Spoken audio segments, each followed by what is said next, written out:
We are not SEBI registered investment advisors. This video is only meant for educational purpose. Kindly consult your financial advisor before taking any decision for investment and trading. नमस्कार, उमर अमन academy के educational video में आप सभी का स्वागत है। दोस्तों, आज जो हम जिस स्टॉक की चर्चा करने वाले हैं वो जो है वो एग्रोकेमिकल से है। चर्चा शुरू करने से पहले मैं एक डिस्क्लोजर देना चाहूंगा कि ये जो है हम अभी जिस स्टॉक की बात कर रहे हैं उसको एक रिकमेंडेशन ना समझा जाए। हम इसको एक केस स्टडी के रूप में समझने की कोशिश करेंगे, इसके फंडामेंटल और टेक्निकल एनालिसिस करेंगे और देखेंगे कि क्या ये अभी वैल्यू बाय है हमारे लिए। तो आइए शुरू करते हैं। दोस्तों, ये जो है ये हमने स्क्रीनर का स्क्रीन यूज किया है।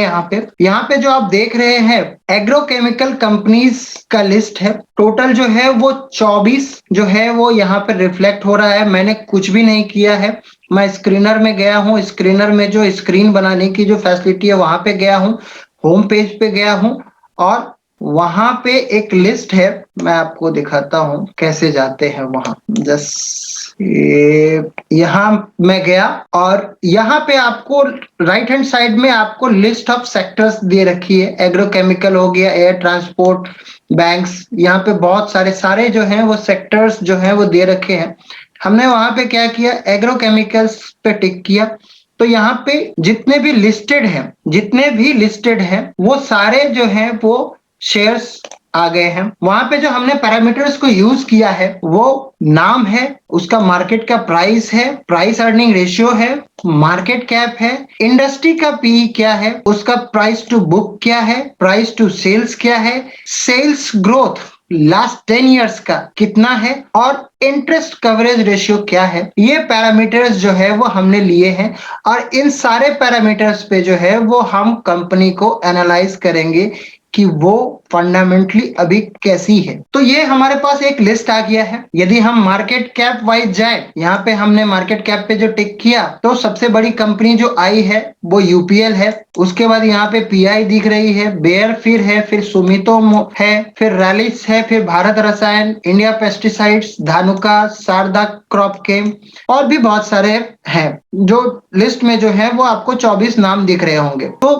हमने जो यहाँ पे लिया है, सबसे पहले तो ये देखते हैं कि इंडस्ट्री का पी कितना है। इंडस्ट्री का पी जो है, प्राइस टू अर्निंग रेशियो, हम कितना पे कर रहे हैं। यदि एवरेज में देखें तो 29 है। सिर्फ और सिर्फ बेयर को छोड़ करके ये जो है एग्रोकेमिकल मतलब केमिकल कंपनियां हैं, लेकिन एग्रीकल्चर में जो काम करती है, एग्री इंडस्ट्री में जिनका प्रोडक्ट इस्तेमाल होता है वो सारी ये कंपनियां हैं। तो एवरेज आप ये देख लीजिए कि आपको 29 जो है वो आपको इंडस्ट्री का एवरेज जो है वो आपको यहाँ पे दिख रहा होगा। तो ये तो हो गया और यहाँ पे उसका कंपनी का जो है वो पी दिख रहा है। तो जब कभी भी इंडस्ट्री के पी से कंपनी का पी यदि कम होगा तो वो हमारे लिए एक अच्छा है। हम लोग टेक्निकल एनालिसिस में जो है वो एक टर्म को यूज करते हैं, रिस्क टू रिवॉर्ड। यदि सेम कॉन्सेप्ट को जो है वो यदि हम यहाँ पे यूज करें कि हम किस प्राइस को दे रहे हैं और मार्केट एवरेज में उस तरह की कंपनियों को कितना प्राइस देती है। मान लीजिए इसको आप रुपया काउंट कर लीजिए। यदि ये 29 रुपीज यदि उस कंपनी को मार्केट जो है उस इंडस्ट्री के कंपनी को यदि दे रही है और उसके सामने यदि आपको कोई 29 पे ही ट्रेड कर रहा है तो वो काफी 1:1 मतलब इक्वल है। तो इससे जितना कम होगा कंपनी का P as compare to industry P, वो हमारे लिए उतना अच्छा होगा। यानी कि यदि हम जैसे 1:2 या 1:2.5 या 3 का रेशियो यूज करते हैं ट्रेडिंग में कि हम रिस्क कितना ले रहे हैं और हमको रिवॉर्ड कितना मिल सकता है। यदि मान लीजिए कि इंटेक्स साइड का जो है वो 12 रुपया हम देने के लिए रेडी हैं और हमारा एक एवरेज रिवॉर्ड यदि 29 का है तो ये हमारे लिए 2.5 का ट्रेड फंडामेंटली हो सकता है। मैं आपसे जो है वो एक थॉट प्रोसेस एक्सप्लेन कर रहा हूं कि हम 12 रुपया देने के लिए रेडी हैं, ये हमारा रिस्क हो गया। इसके सामने जो है इसका डबल हमको मिल सकता है, यानी कि मार्केट को एवरेज में इंडस्ट्री का पी जो है वो 29 है। तो इस कंपनी को भी यदि ये अच्छा परफॉर्म करती है तो मार्केट इसको भी 29 का पी जो है वो दे सकता है इन फ्यूचर। तो एक ये थॉट प्रोसेस है। उसी तरह से हम यहाँ पे फिल्टर करेंगे कि यदि आपका पीई पे यदि है तो वो प्राइस टू बुक पे कितना ट्रेड हो रहा है। ठीक है, मैं आपको एक प्रोसेस बता रहा हूँ रफली, मैं आपको जो है वो टेक्निकल जार्गन्स में नहीं लेकर के जा रहा हूँ कि प्राइस टू अर्निंग क्या है, इंडस्ट्री की पी जो है वो क्या किसको कहते हैं, या प्राइस टू सेल्स क्या है। मैं इन सब का फॉर्मूला का बुकिश ज्ञान जो है वो आपसे शेयर नहीं कर रहा हूँ फिलहाल। आप इसको आप गूगल करके जो है वो आप खुद ब खुद पढ़ सकते हैं कि प्राइस टू अर्निंग जो है वो क्या कहते हैं। आप ये समझिए कि आप कितना पैसा दे रहे हैं और इंडस्ट्री का पी है जो एक एवरेज में जो है वो इंडस्ट्री को इतना पैसा मिल रहा है। तो यदि इस कंपनी को 12 रुपया यदि आप देने के लिए जो अभी के पीपीई है यदि आप रेडी हैं तो आपको एक एवरेज में 29 के ऊपर भी गया है। ठीक है, आप यदि आप देख सकते हैं कि कुछ कंपनियां जो है वो 36 66 पीई पे भी ट्रेड कर रही है, 54 पीई पे भी ट्रेड कर रही है, 52 पीई पे भी ट्रेड कर रही है। तो इंडस्ट्री के एवरेज से ऊपर भी गया है, लेकिन हम यहाँ पे रफली जो है वो एट पार सिर्फ ढूंढने की कोशिश कर रहे हैं कि हमको वहां पे क्या कोई अंडर वैल्यूड जो है वो पीई के टर्म्स में हमको दिख रहा है क्या। तो यदि सिर्फ पीई के टर्म्स में जाएं तो हमको जो मिल रहा है वो आपको दो तीन नाम यहाँ पे दिखाई देगा जो आपको इंडस्ट्री के पी से जो है वो उसका पी जो है वो कम है। अब जैसे इसमें देखते हैं तो हमारे पास जो नाम आ रहा है वो इतने सारे नाम हैं जो इंडस्ट्री के पी से जो है वो आपको कम पे ट्रेड हो रहे हैं। ये सारी कंपनियां जो है वो ऑन एन एवरेज आप देखेंगे तो ये सारी कंपनियां 15 से लेकर के 24 तक जो है वो इंडस्ट्री के पीई से नीचे डिस्काउंटेड है।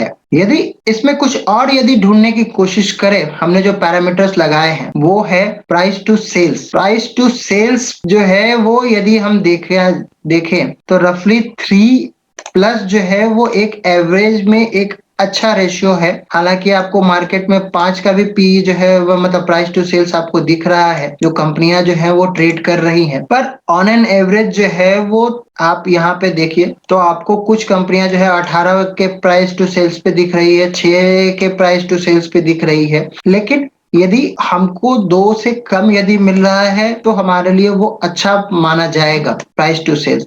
लेकिन यदि प्राइस टू सेल्स पे जो है वो अंडर वैल्यूड है पर हम वहां पे एक यदि वैल्यू ट्रैप में हम ना फंस जाए तो उसके लिए ये लगाया हुआ है कि सेल्स का जो है वो ग्रोथ कितना है। यदि आप ये समझिए कि यदि वो प्राइस टू सेल्स पे जो है यदि आपको वैल्यू दिख रहा है और उसको सेल्स ग्रोथ भी लास्ट 10 इयर्स का जो है वो आप एवरेज यहाँ पे देख रहे हैं, तो यदि वो भी है तो आपको एक अच्छा एडवांटेज वहां पे मिल जाता है। इतनी सारी कंपनियां जो है वो आपको 10% पे ग्रो कर रही है। यदि 10% पे इतनी सारी ग्रो कर रही है तो पीई के टर्म्स में अंडर वैल्यूड कौन कौन सी, तो हमारे लिए एक ये कंपनी हो गई, एक ये कंपनी हो गई, एक ये कंपनी हो गई, ठीक है, एक ये कंपनी हो गई। हमने यहाँ पे सेल्स का जो है वो 10% का ग्रोथ यहाँ पे स्टैंडर्ड में रखा है। तो हमने ये तो कर लिया। अब जो है वो हम ये देखने की कोशिश करेंगे कि इंटरेस्ट कवरेज रेशियो जो है वो कौन सी कंपनी का कैसा है। आइडियली जितना ज्यादा होता है अच्छा हो माना जाएगा, क्योंकि इसका मतलब है कि वो उतने इंटरेस्ट को भरने के काबिल है, वो अपने इनकम को से ही जो है वो उतना इंटरेस्ट जो है उसके ईएमआई को जो है वो पे कर देगी कंपनी। तो इन सारे चीज को यदि हम मिलाएं तो हमको एक कंपनी दिखती है जो कि आपको पी के टर्म्स में भी अंडर वैल्यूड है, उसका प्राइस टू सेल्स भी जो है वो 1 है, प्राइस टू बुक 1.86 है, जबकि मार्केट जो है वो 7 पे भी ट्रेड हो रहा है, 10 पे भी ट्रेड हो रहा है, 12 पे भी ट्रेड हो रहा है, और 18% का उसका सेल्स ग्रोथ 10 इयर्स का दिख रहा है, और इंटरेस्ट कवरेज रेशियो अच्छा है। तो ये सारे फंडामेंटल पैरामीटर्स पे यदि हम देखें तो हमको ये कंपनी जो है इन 24 कंपनियों में से अंडर वैल्यूड दिखाई दे रही है, जिसका नाम है शारदा क्रॉप केम। ये इसका सिंबल है। शारदा क्रॉप केम जो है वो हमको फंडामेंटली जो है वो एक अंडर वैल्यूड शेयर जो है वो दिखाई दे रहा है, जो पी पे 12 मतलब ये समझिए साधारण भाषा में कि यदि हम 12 रुपए दे रहे हैं तो हमको 29 रुपए मिलने की प्रोबेबिलिटी है। It's a probability game. तो यदि इंडस्ट्री का पी 29 है तो ये भी यदि अच्छा करेगी तो 29 के पी तक ये ट्रेड हो सकती है। यदि यदि किसी कंपनी को यदि मार्केट ने 7 के प्राइस टू बुक पे देर प्राइस दिया हुआ है तो इसकी भी प्रोबेबिलिटी है ये 1.86 पे ही रहे, यानी कि 7 टाइम्स जो है ये और ग्रो कर सकती है या 6 टाइम ग्रो एटलीस्ट कर सकती है। तो यहाँ पे भी हमको अंडर वैल्यूएशन में दिखता है। प्राइस टू सेल्स लेवल पे भी जो है वो हमको दिखाई दे रहा है। तो ऑन एन एवरेज सारे पैरामीटर्स पे जो है वो शारदा क्रॉप केम फंडामेंटली इस इंडस्ट्री में इस 24 कंपनी के लिस्ट में हमको एक अंडर वैल्यूड शेयर जो है वो हमको यहाँ पे दिखाई दे रहा है। आपके सामने सारा पैरामीटर्स यहाँ पे आपको दिखाई दे रहा होगा। हमने जो है वो स्क्रीनर का जो है वो वेबसाइट यूज किया है। ये कोई पेड प्रमोशन नहीं है, ये एक फ्री रिसोर्स है और आप जो है सो आप वहां पे अपने लॉगिन आईडी क्रिएट करके आप भी इसी तरह से जो है वो फंडामेंटल रिसर्च कर सकते हैं। और आइए देखते हैं कि टेक्निकली हमको ये कंपनी जो है वो कैसा दिखाई दे रहा है चार्ट्स पे। ये कैंडलस्टिक चार्ट है शारदा क्रॉप केम का। अभी जो है ये यदि इसका ये हाई देखें तो अभी इसने हाई बनाया है, ऑल टाइम हाई की बात कर रहा हूँ 570। ऑल टाइम लो जो है वो 99.40 कोरोना के समय बना हुआ है और अभी जो है वो इन बिटवीन ये ट्रेड कर रहा है। यदि हमने यहाँ पे इसके हाई से जो है वो एक ट्रेंड लाइन को ड्रॉ किया है और वहां पे जो है वो हमको एक ट्रेंड लाइन का ब्रेकआउट दिखाई दे रहा है चार्ट पे। चार्ट पे एक और फॉर्मेशन है जो टेक्निकली जो है वो हम उसको कहते हैं हेड एंड शोल्डर। हमने जो है वो अपने आपको सपोर्ट एंड रेसिस्टेंस वाले वीडियो में आपको बताया है कि आप जब कभी भी सपोर्ट और रेसिस्टेंस का लाइन हॉरिजॉन्टल लाइन ड्रॉ करें तो आप कैंडलस्टिक के बॉडी पे करें, ना कि उसके वीक पे। तो मतलब हाई और लो पे ना करें, आप बॉडी पे करें। फिर क्या है कि आपको ब्रेकआउट जो है वो आपको क्लीन दिखाई देता है।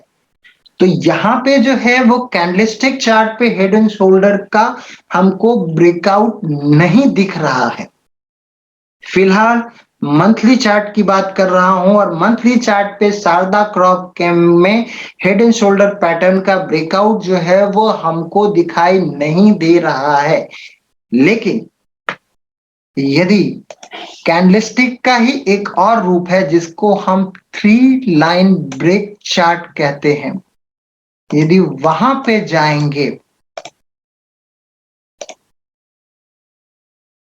और ये हमारा वीकली चार्ट है, क्योंकि ये नॉइजलेस है। अभी वीकली में मैंने इसलिए यहाँ पे स्विच किया है मंथली से, क्योंकि यहाँ पे नॉइजलेस हो जाता है। यहाँ पे टाइम के नहीं, यदि 3 कैंडल का हाई क्रॉस होगा तो ही एक कैंडल जो है वो फॉर्म होता है, इसलिए इसको नॉइजलेस चार्ट कहा जाता है।